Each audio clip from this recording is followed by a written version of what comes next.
অহুদ পাহাড়ে কোন নবীর কবর রয়েছে? ক হযরত শুআইব আলাইহিস সালাম, খ হযরত মূসা আলাইহিস সালাম, গ হযরত হারুন আলাইহিস সালাম, ঘ হযরত ঈসা আলাইহিস সালাতু ওয়াস সালাম।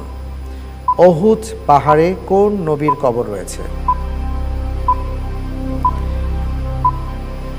খুব চমৎকার একটি প্রশ্ন। আমরা এর আগে অহুদ পাহাড় নিয়ে বেশ কিছু প্রেজেন্টেশন করেছিলাম, আপনারা খুব সুন্দর করে উত্তর প্রদান করেছিলেন। আজকে সেই অহুদ পাহাড় নিয়ে একটি প্রশ্ন চলে এসছে। খুব একটা সময় হাতে নেই, আপনি লাইফলাইন ইউজ করতে পারেন অথবা চিন্তা করে বলতে পারেন। গ হযরত হারুন আলাইহিস সালাম। লাইফলাইন কিন্তু আছে, লক করে দেব? জি, লক করে দিলাম।